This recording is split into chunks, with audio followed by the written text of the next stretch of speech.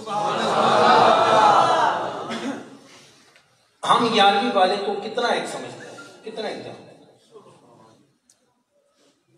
اور کبھی غور کیا ہے کہ اس کو 11ویں والا کیوں کہتے ہیں؟ کدے غور کی طرف 11ویں والا، اور ایک دم ذہن اچھل کے مچل کے غوث اعظم کے قدموں پر قربان ہو جاتا ہے۔ کبھی غور کیا ہے کہ جس کی بارگاہ میں ادب کے ساتھ مچل کے اپنا دل قربان کرو، اس کو 11ویں والا کیوں کہتے ہیں؟ کبھی سوچتے؟ آج سوچو، آج سمجھ لیں۔ اور ہمارے یہاں تو دو ہی ہے نا، ایک 11ویں والا اور دوسرا، ہمارے اس ماحول میں سونے کا کوئی چکر نہیں ہے، ہمارے یہاں سونے کا کوئی چکر نہیں۔ آپ یقین کریں یہ سال میرے گزر رہے ہیں، اس میں جینے کا عمل زیادہ ہے اور سونے کا عمل نہ ہونے کے برابر۔ یہ ہو سکتا ہے بارگاہ رسالت کی حاضری ہو اور بندے پر نیند غالب آ جائے گی۔ تو 11ویں والے کو 11ویں والا کیوں کہتے ہیں؟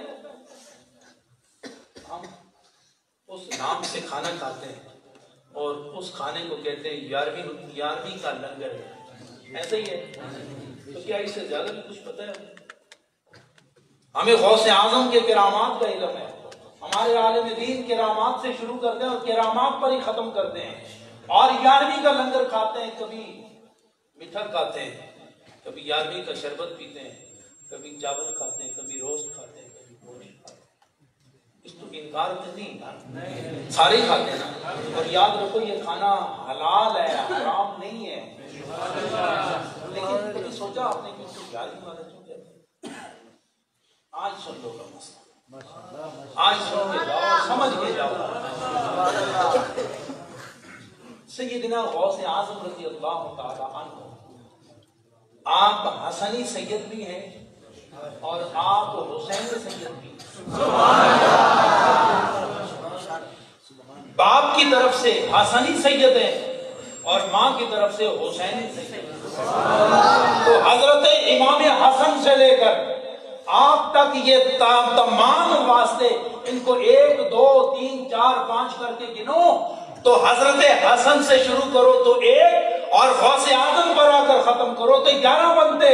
اسی طرح حضرت امام حسین سے شروع کرو 1 2 3، جب غوث اعظم پر پہنچو گے تو عدد 11 پر آ کر ختم ہو جاتا ہے۔ تو ہم یہ کہتے ہیں کہ غوث اعظم حسنی طور پر بھی 11ویں والا ہے اور حسینی طور پر بھی 11ویں والا ہے، اور غوث اعظم وہ مجمع البحرین ہے کہ امام حسن کا حسن بھی وہی نظر آتا ہے اور حضرت امام حسین کا، حسن کا اور حسین کا جمال کمال نمال حضرت غوث اعظم میں نظر۔ کیا چیز ظاہر ہوئی کہ 11ویں یہ لنگر کا نام نہیں ہے۔ جب 11ویں کہتے ہیں نا تو 2 شخصیات سامنے آتی ہیں، ایک حضرت امام حسن اور ایک حضرت امام حسین، اور یہ نسلیں چلتی چلتی جس ذات میں جمع ہوتی ہیں انہیں غوث اعظم شیخ عبد القادر جیلانی کہتے ہیں، اور یہ وہ وجود ہے کہ ظاہر دیکھو تو حسن والا، باطن دیکھو تو حسین والا، ظاہر دیکھو تو صلح والا، باطن دیکھو تو باطن سے لڑنے والا۔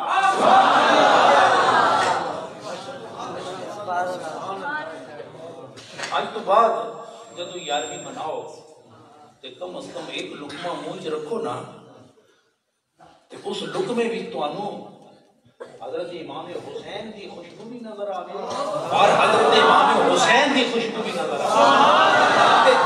اگلی گل سنو کہ جس سے صلح ممکن ہو، ایمان کے دائرے میں جس سے صلح ممکن ہو، تو وہ لقمہ کھانے والوں تمہیں حضرت امام حسن کا کردار نظر آنا چاہیے کہ جن سے صلح ہو سکتی ہے، حسینیت حسنیت پر عمل کرتے ہوئے، اظہار کرتے ہوئے صلح کر لو، اور جن سے صلح نہیں ہوتی حضرت امام حسین کا کردار۔ سبحان اللہ۔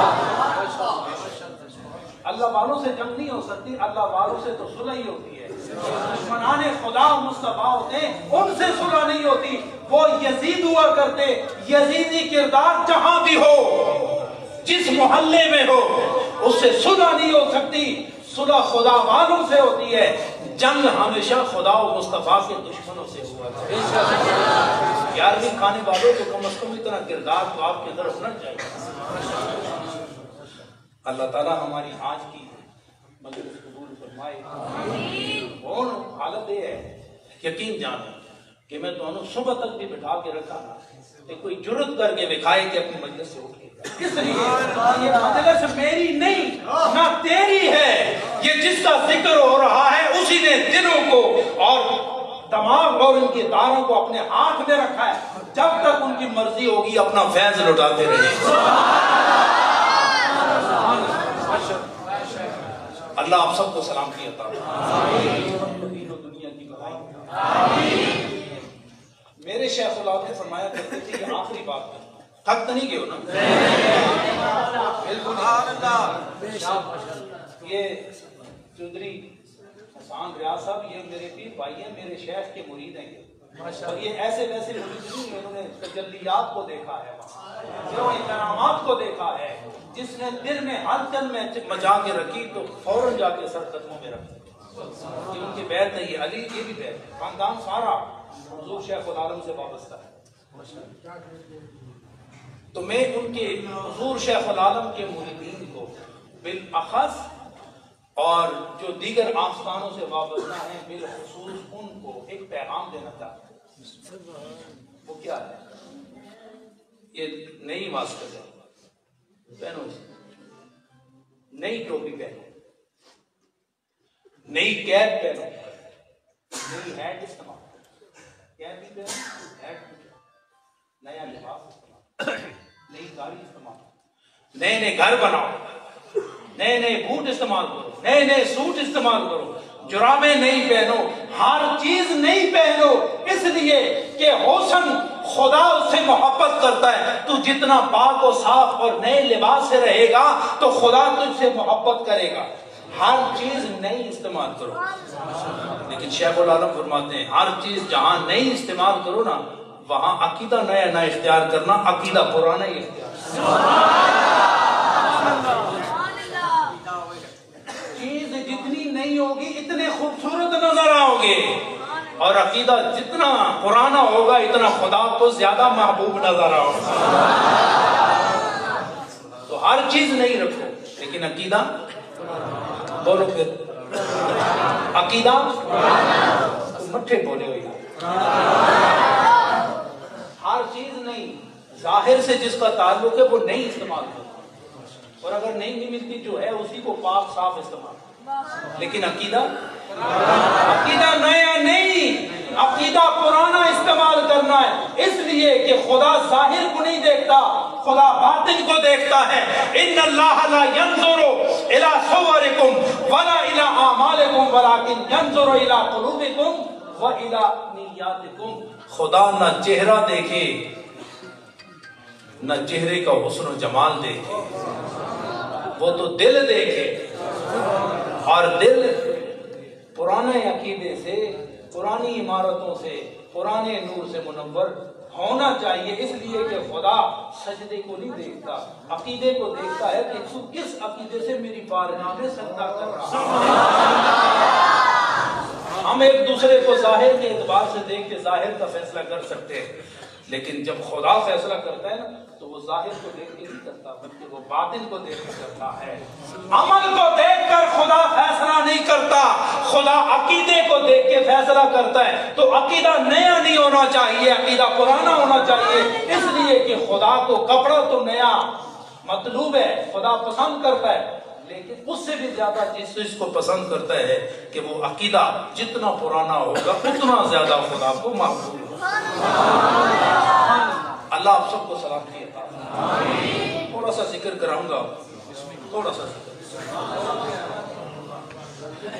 تھوڑی بہت جو اپس اینڈ ڈاؤن اور زگ زیگ ہوئے نا، یہ ٹریک پھر سیدھا عجیب بات ہے کہ ہم ٹریک پر ہونے کے بعد جب پیر صاحب مولوی صاحب عالم دین چلے جاتے ہیں تو وہ دشمنان پھر آتے ہیں اور وہ اس راہ ہدایت و راہ استقامت سے ہٹا کے پھر رافضیت کی طرف چلے جاتے ہیں یا خدا سے دور بھاگ جاتے ہیں. تو پھر ایک راہ پر قائم رہنے کا طریقہ اور سلیقہ کیا ہے, اصول کیا ہے؟ تو صوفیہ فرماتے ہیں کہ راہ ہدایت و استقامت پر قائم رہنا ہو تو پھر خدا کا ذکر اتنا کرو کہ جب تم بے خبر اور جاہل رہ جاؤ تو خدا کی رحمت تم پر نازل ہو, اور سونے لگو تو خدا کی رحمت نازل ہو, اور پھر تم راہ راست پر ہی رہو, اور جب زندگی ختم ہو تو تیرا محبوب تیری آنکھوں کے ساتھ. اس منزل تک پہنچنے کے لیے صوفیاء کرام نے فرمایا ہے کہ عقیدے کو پرانا رکھنے کے لیے ذکر ضروری ہے, فکر ضروری ہے, صبر ضروری ہے, شکر. تھوڑا سا ذکر کریں گے. لا الہ الا اللہ, لا الہ الا اللہ. بلند آواز.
بہار آئی کہ نہیں, قرار آیا کہ نہیں, اور دسو پھر پیار آیا کہ نہیں. میں یہ کیوں نہ کہوں یہ سارے قرار والے بھی ہیں, یہ سارے بہار والے بھی ہیں, اور یہ سارے پیار والے بھی ہیں. آواز کے ساتھ آواز ملا کے 2 منٹ کی آواز آگے پیچھے نہ ہو, آواز کے ساتھ آواز ملا کے میرے ساتھ اللہ ہو اللہ ہو اللہ ہو اللہ ہو اللہ ہو اللہ ہو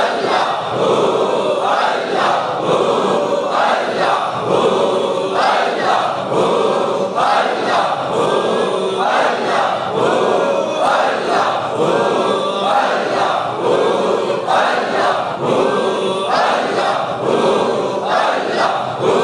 اللہ ہو اللہ ہو اللہ